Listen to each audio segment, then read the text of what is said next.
Thank you, thank you, thank you, and good morning, everyone. So good to see you. And thank you, Julian, and this team backstage. They're quite incredible, you know. Their timing, so exact, but thank you all. So my subject matter today is finding peace in chaos. First of all, namaste. Some of you already know the meaning. It means the divine in me recognizes the divine in you. And then we bow. And the reason why we bow is to accept that we can all learn from each other, that we grow with each other. We are human beings having, this great experience, but we forgot we are spirit along with the human beings. So we get trapped. We get trapped in our world of pain, of anger, of noise, all these things go into our heads and we lose who we are. And when we lose who we are, then we're not in balance with ourselves. So how do we maintain the balance?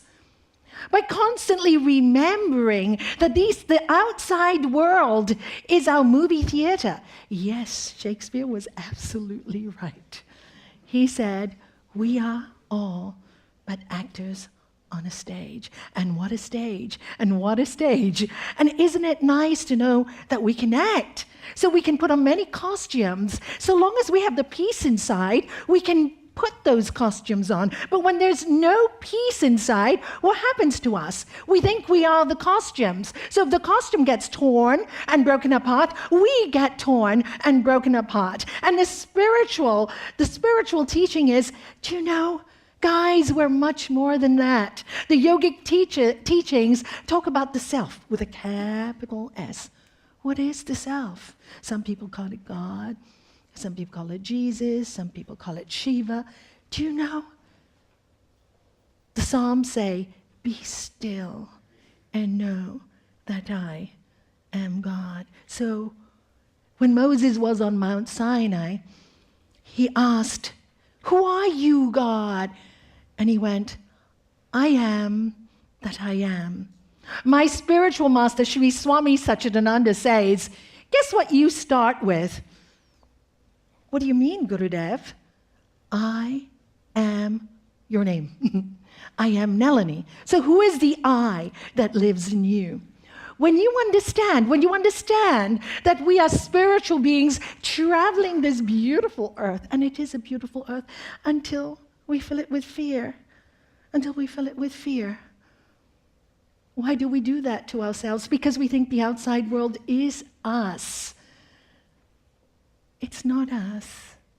And when we can look upon our world and love it and care for it and nurture it, but how do we nurture it? To understand that we are all namaste. We all have the magic within us. And our job as human beings is to work with these things, to stop the wars, to stop the bombs, to stop the earthquakes, climate change. We panic. It's too cold. It's too hot.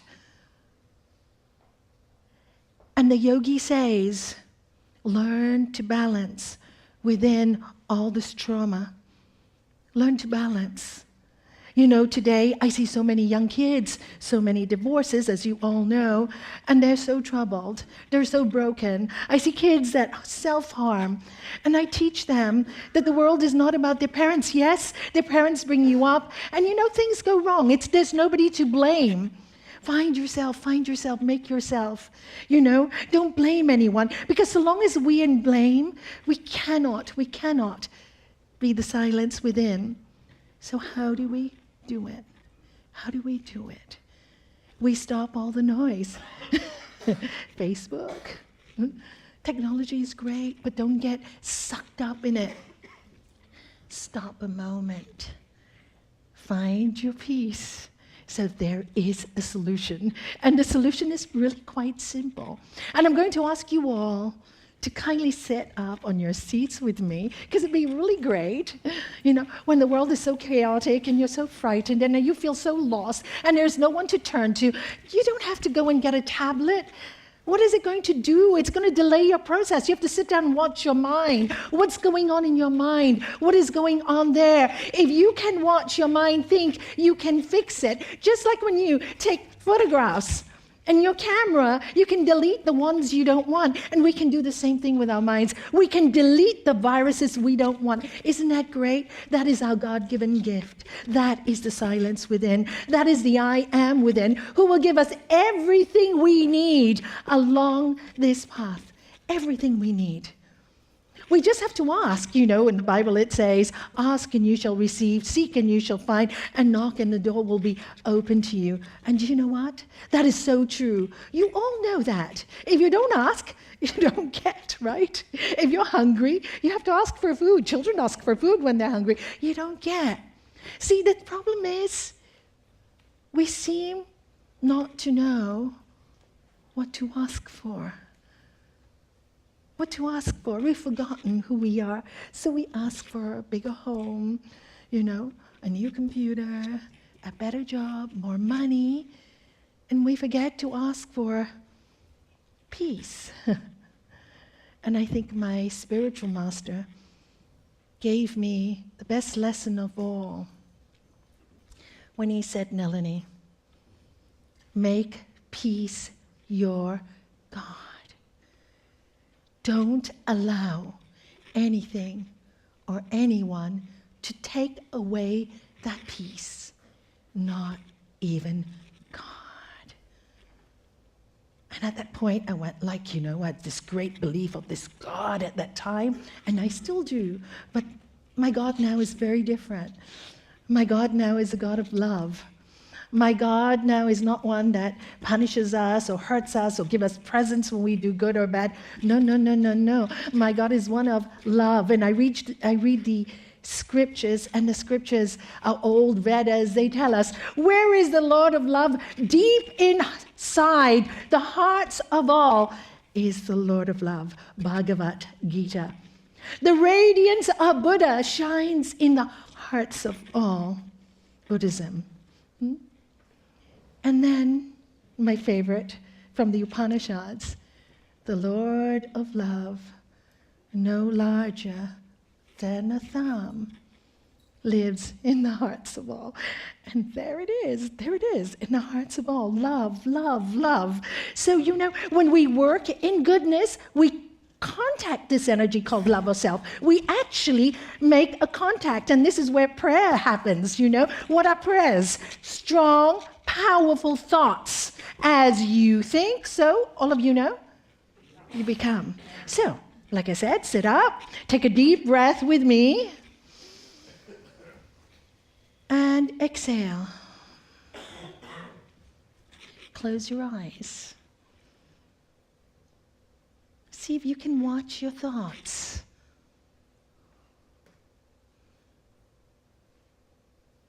Take another slow, deep breath and feel your entire body just rest. Just rest. We need it. We're so tense all day long. We think too much. We eat too much.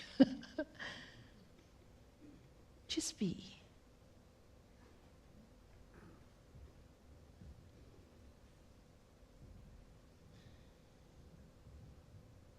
Open your eyes. Take another slow, deep breath. And see yourself in your mind's eye as joyful. Smile. Can you smile? When you smile, you stay younger longer, so smile more, because we move the muscles of our face. Now they come up with a new thing called face yoga. I don't know if you heard about it. You make all kind of funny faces. And why? Because the muscles need to be moved. And if you look at happy people, what are their lives like? They're serving. It's not all about I, me, and mine. And this what brings the chaos to our life. Notice when you're really miserable, it's all about I want, I need, I have to have. And if I don't have, I'm going to be miserable. It can't be. Maybe it's not so hysterical, but inside it is. And this is where you get the panic attacks. And this is where the fear builds up. But when you go, Sri Patanjali in our yoga science tells us, and some of you might know this, some yogis in here, to the one who practices contentment, supreme joy is gained. Can you do that with me, please? To the one who practices contentment, all of you, supreme joy is gained. And it even feels freeing to do that, It feels so good. You're not afraid. You're not afraid to be joyful. And what is our problem? We always look at the negative. Human nature, what can we do? Love ourselves anyway and try to change the chip. Try every morning to spend some quiet time with yourself, to be with yourself, and watch your own mind. The enemy is not without. The enemy is within us. It's our own thoughts. My master used to say, you can make your world a heaven or hell. Depends which glasses you want to wear. I choose to wear rose-colored glasses. And you know what? The world may be hell outside, but it's heaven in here for me. And it's heaven in here for all of us when we choose the path of peace. We're all humans in this world, all of us. We've been sent here to care and love for each other, but instead we hurt each other. We kill animals indiscriminately. So many slaughtered every day. There's wars every day, people killing each other. And I'm looking at the news and I said, my goodness, when are we going to learn as a human race? And don't we know, when we practice the peace in the chaos, we can influence people. In Washington, they did this experiment many, many years ago. And it was documented. A group of yogis or meditators, doesn't matter. Yogi just means one who's connected to the higher self. Got together and they sat and meditated in a park. That night, the crime reduced by 75%. Because we're connected. They also did an experiment. A butterfly flapped its wings in Hawaii, and it was felt all the way in Los Angeles. If a butterfly can have such an effect, think of us as human beings. So what is our job left in our world? To find the peace. And it's all inside of us. Isn't that great? We carry it. Do a mantra. Bless the world. Sit back. Relax with the world. Watch it going by, and don't try to squash it and control it and make it what you want to. You'll never be able to do it. Our world is there for us to learn. It's the theater in which we grow in. So think about having some time loving yourself a little bit more to enjoy this journey through life. It is very short. I know it well. I have lost many people in my life that have meant a lot to me, and so have many people in this room. And we know the journey is short.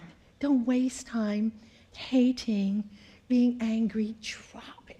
You can do it just by watching your mind. That's what yogis do. We watch our mind and make sure, that we can control the thoughts that go in so that we can live a beautiful life, to live, love, serve. This is our motto. Live to love, love to serve.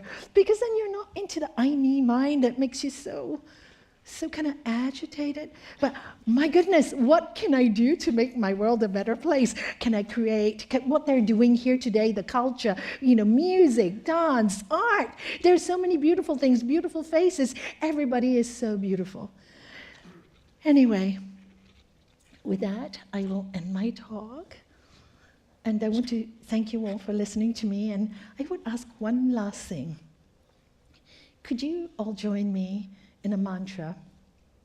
And the mantra is, may the entire universe be filled with peace and joy, love and light. Can you do it with me? May the entire universe be filled with peace and joy, love and light. Namaste, everybody, and thank you. Namaste. Thank you. Thank you. Thank you.